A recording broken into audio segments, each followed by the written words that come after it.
Pour ce tout nouveau numéro de cette émission, Parlons d'elle, nous recevons pour vous Madame Nabila Okulu Kachantil. Elle est consultante formatrice des entreprises agroalimentaires. Mesdames et messieurs, chers téléspectateurs, bonjour et bienvenue.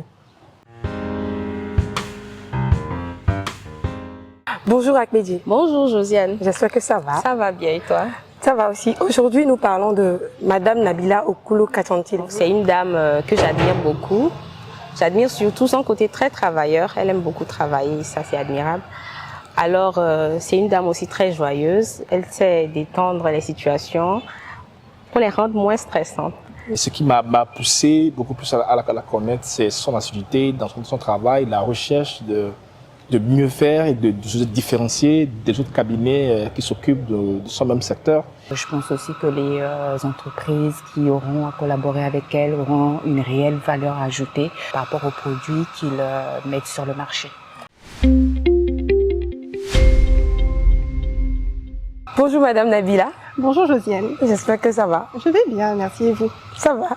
Nous venons d'écouter les témoignages et nous retenons que vous vous investissez pleinement dans tout ce que vous faites, jovial. Quel est votre sentiment?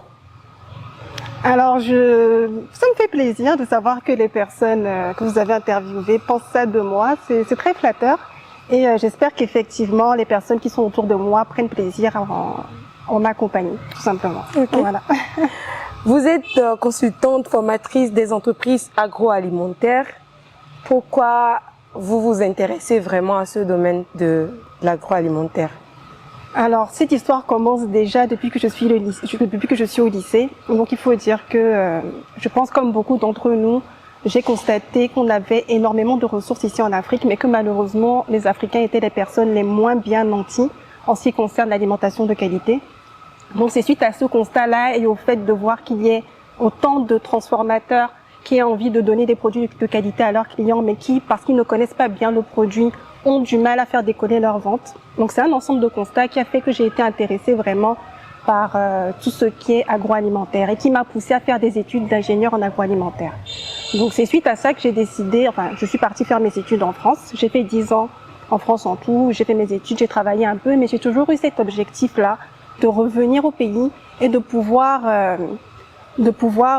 mettre mes compétences que j'aurais acquises au service de ce secteur parce que je pense qu'il est vital pour le développement d'un pays et pour le bien-être de ses citoyens.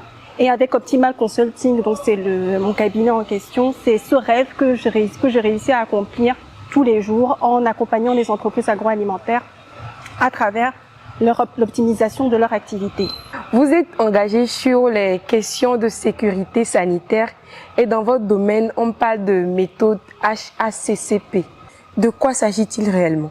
Les professionnels de l'agroalimentaire, quel est leur rôle? C'est de fournir à leurs consommateurs des produits sains et de qualité et des produits qui ne vont pas leur causer de dommages. Imaginez ce scénario, d'accord? Vous ouvrez une de vos bouteilles favorites, une de vos boissons favorites et vous trouvez un cafard ou alors vous trouvez une fourmi à l'intérieur. Malheureusement, c'est des choses qui arrivent plus souvent qu'on ne le pense. Vous, en tant que consommateur, vous serez impacté et j'imagine que vous ne retournerez pas acheter le produit de cette même personne. Et ça perd la crédibilité du produit. Et ça impacte énormément la crédibilité du produit et l'image de l'entreprise en question. Et c'est pour ça que je dis que c'est la responsabilité des industriels agroalimentaires de s'assurer que ce qu'ils vous fournissent soit de bonne qualité. Le système HACCP est arrivé pour ça. Il est arrivé pour pouvoir permettre aux industriels agroalimentaires, à tous ceux qui sont dans l'agroalimentaire en général, les usines de transformation, la restauration, le reconditionnement, etc., de s'assurer de fabriquer des produits qui, une fois qu'ils seront vendus aux consommateurs, n'auront aucun risque de lui causer des dommages. En plus de ça, le système HACCP a de nombreux avantages qui nous prendraient beaucoup de temps à énumérer. Je vais juste vous en donner peut-être 2 ou 3. C'est que déjà, d'une part, il permet de fidéliser le client parce que vous avez des produits qui sont conformes régulièrement. Et en plus de ça, il faut savoir que le système HACCP en Europe et aux États-Unis est devenu réglementaire. Donc, beaucoup de producteurs africains, au niveau de l'exportation des produits, auront un avantage compétitif en mettant en place le système HACCP. Et effectivement, de plus en plus d'entreprises me contactent en me disant « Oui, j'ai mes clients en Europe qui refusent maintenant de commander chez moi tant que je ne leur prouve pas que j'ai mis en place le système HACCP. » Donc ça apporte un réel avantage compétitif parce que c'est vraiment gage de la qualité du produit qui est vendu. Parlons de ce système HACCP. Est-ce que vous pensez que les Togolais adoptent ça? Alors, le système HACCP n'est pas très connu au Togo, en tout cas. Il est un peu plus connu dans d'autres pays africains, peut-être un peu plus industrialisés, comme la Côte d'Ivoire. Je sais qu'il est déjà obligatoire dans certains pays du Maghreb, le Maroc, la Tunisie, etc. Après, au Togo, malheureusement, les seules personnes, la plupart des personnes qui connaissent ce système, ce sont ceux qui sont amenés à exporter et qui sont confrontés à cette difficulté au moment de l'exportation.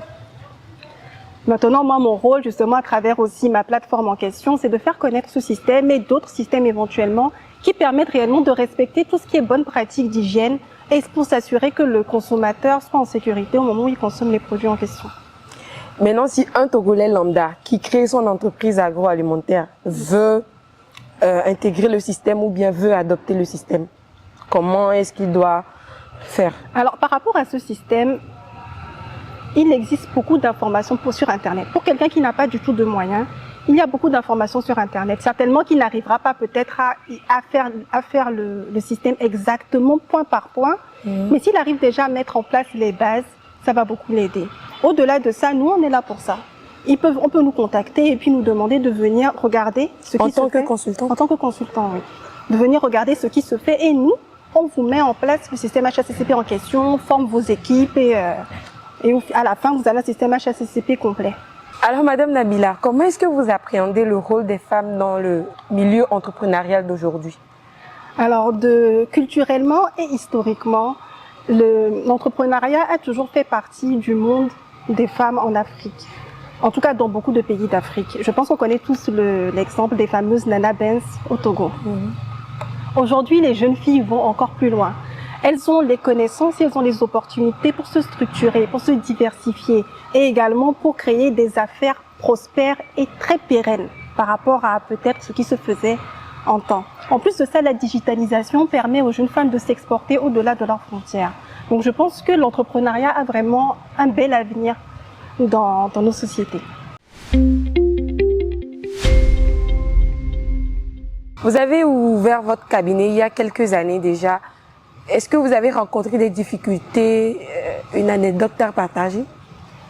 Alors, globalement, quand même, mon travail est plutôt bien accueilli. Mais s'il faut vraiment vous trouver une difficulté, si vous voulez savoir en tant que femme, c'est ça? Exactement. Si vous voulez savoir au niveau des difficultés, peut-être une des difficultés que j'ai pu avoir et que j'ai de moins en moins, heureusement, c'est que parfois quand on va dans certaines usines, dans certaines entreprises, on est confronté à des personnes, à des ouvriers qui travaillent depuis de nombreuses années dans cette société, qui souvent ont au moins 10 ans, 20 ans de plus que moi. Donc, en tant que jeune fille, ça demande une certaine diplomatie mêlée à une certaine fermeté pour pouvoir réussir à implémenter certains systèmes dans la société, tout en sachant que je parle soit à mes papas, soit à mes grands frères ou des personnes qui pourraient être vexées inutilement. Mais en même temps, il faut que je puisse leur expliquer qu'il est important qu'ils fassent ce qu'on leur demande de faire. Donc, parfois, ça peut être un peu délicat à mener, mais avec le temps et l'expérience, on finit toujours par s'adapter. Alors, Madame Nabila, nous sommes arrivés à la fin de cette émission. Vous êtes une femme battante, déterminée, autant de qualités que nous avons pu relever de vous. Quels conseils avez-vous à l'endroit de vos jeunes sœurs, surtout dans ce domaine du secteur agroalimentaire? Alors, un conseil que je pourrais donner à mes jeunes sœurs dans ce domaine, dans ce secteur tout particulier, c'est que le secteur de l'agroalimentaire est, c'est vrai, un secteur qui peut être challengeant. Surtout dans nos pays où l'industrialisation est encore en pleine transition. Mais ça veut dire qu'il y a énormément d'opportunités. Il y a beaucoup de choses à faire. Et nos gouvernements africains ont réellement mis l'accent sur ce secteur ces dernières années. Ce qui fait qu'il existe beaucoup de programmes d'accompagnement. Il vous suffit pour ça de vous rapprocher du ministère de l'Agriculture, d'institutions comme la GIZ, la FAO, le PAM, etc. pour avoir plus d'informations. Et aussi, ce que je pourrais vous conseiller, par-dessus tout, c'est vraiment de vous rapprocher de vos aînés dans le domaine et de chercher un mentor sur qui vous appuyer.